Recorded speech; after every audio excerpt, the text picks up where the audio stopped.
Assalamualaikum warahmatullahi wabarakatuh. Kami dari kelompok 1 kelas algoritma pemrograman kelas L dari UIN Suskarya akan menjelaskan tentang pseudocode dan juga flowchart. Yang pertama adalah penjelasan dari pseudocode. Pseudocode adalah sebuah kode yang digunakan untuk menulis sebuah algoritma tanpa terikat bahasa pemrograman tertentu yang biasanya berisi langkah-langkah penyelesaian suatu masalah, namun bentuknya sedikit berbeda dari algoritma. Pseudocode biasanya menggunakan bahasa yang menyerupai bahasa pemrograman, namun lebih mudah dipahami secara universal dan juga lebih ringkas daripada algoritma. Pseudocode memiliki struktur kode secara umum di mana terdapat judul, deskripsi atau deklarasi, dan kemudian implementasi. Contoh bentuk umum dari pseudocode yang pertama yaitu bentuk pemberian value, di mana contohnya adalah pernyataan X, di mana X tersebut merupakan nilai dari Y. Contohnya yaitu hasil, di mana hasil merupakan bilangan dari mod 2. Lalu yang kedua adalah bentuk percabangan, di mana jika hanya memiliki satu kondisi, maka dapat digunakan if, kondisi, dan pernyataan. Dan jika terdapat banyak kondisi, maka dapat digunakan if, kondisi 1, dan pernyataan 1. Else, if kondisi 2, dan pernyataan 2. Else, if kondisi N, dan pernyataan N.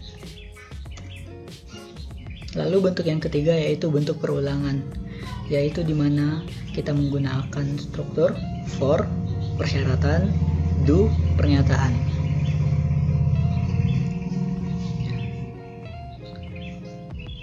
For while, persyaratan, lalu pernyataan while, repeat pernyataan. Contoh dari program algoritma dapat kita lihat sebagai berikut, di mana program ini digunakan untuk menentukan bilangan terbesar dari 3 bilangan. Di baris pertama terdapat algoritma menentukan terbesar dari bilangan, di mana ini merupakan judul dari pseudocode tersebut. Lalu muncul deklarasi atau deskripsi, di mana kita memberikan nilai terhadap data-data inputnya atau variabel. Di sini terdapat variabel yaitu A, B, C, dan terbesar, di mana keempat ini merupakan integer. Lalu kemudian kita di baris ke-6 kita masuk ke implementasi, di mana yang pertama kita lakukan adalah read nilai A, B, dan C yang merupakan input dari user. Setelah mendapatkan input dari user tersebut, maka program ini akan mencoba untuk membaca nilai tersebut. Jika A lebih besar dari B dan A juga lebih besar dari C, maka nilai terbesar adalah A. Lalu kondisi yang berikutnya yaitu else, if B lebih besar dari C dan terbesar is B. Di kondisi kedua ini dinyatakan karena menggunakan else, jika kondisi pertama tidak benar, maka akan membaca else kondisi kedua ini, di mana kondisi kedua ini akan membaca apakah B lebih besar dari C. Jika B lebih besar daripada C, maka nilai variabel terbesar adalah B.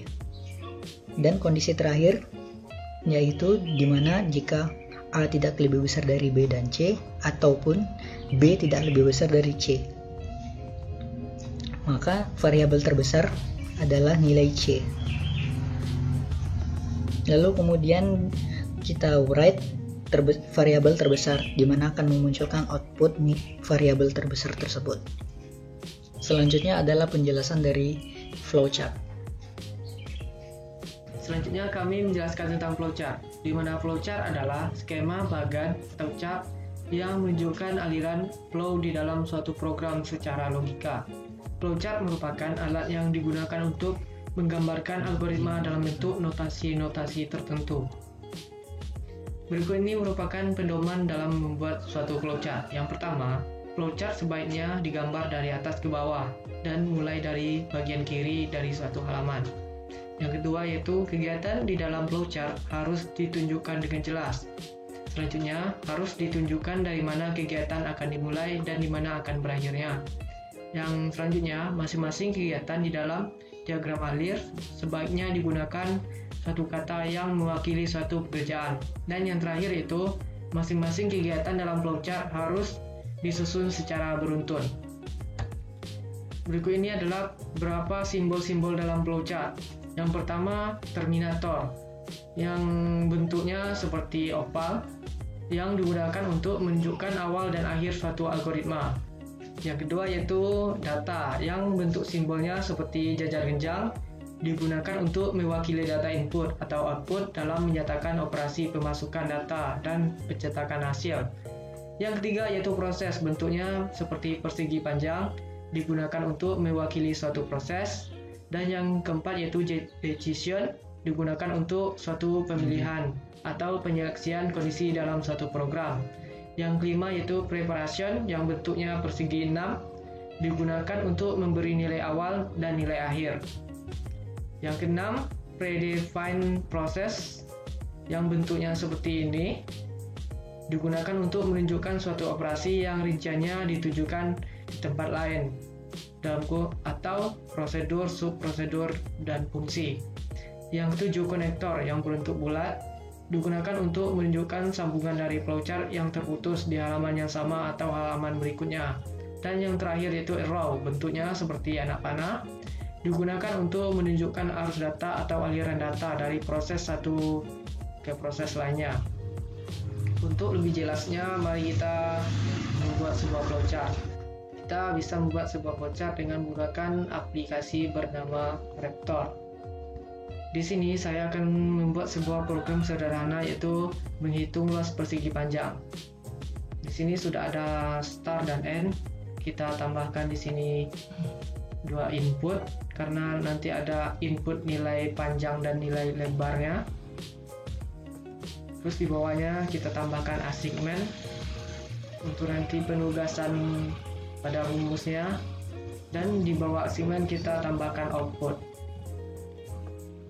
Terus end. Pada input ini jika kita klik 2 kali maka sini akan muncul enter inputnya. Di sini kita tuliskan, di sini kita tuliskan teks itu masukkan nilai panjang. Jangan lupa dikasih tanda petik. Di sini di bawahnya pada variabelnya kita bikin nama variabelnya panjang. Dan pada input yang kedua kita tulis masukkan nilai lebar. Variabelnya kita beri nama variabelnya kita kasih nama lebar. Terus di assignmentnya kita bikin di sini luas, di mana luas itu adalah panjang kali lebar.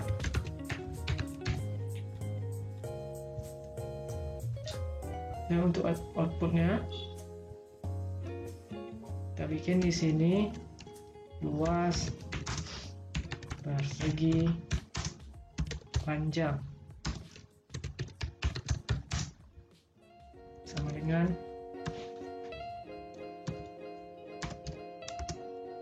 jangan lupa kata tanda petik plus luas. Dan jika kita run maka hasilnya akan seperti ini. Ya, dari start masukkan nilai panjang, misalkan panjangnya 8, enter. Masukkan nilai lebar, lebarnya 4, enter. Maka dia akan otomatis mengalihkan panjang kali lebar yaitu 8 kali 4 yaitu 32. Pada outputnya yaitu luas persegi panjang sama dengan 32. Mungkin itu saja video penjelasan kami tentang pseudocode dan flowchart pada kali ini. Wassalamualaikum warahmatullahi wabarakatuh.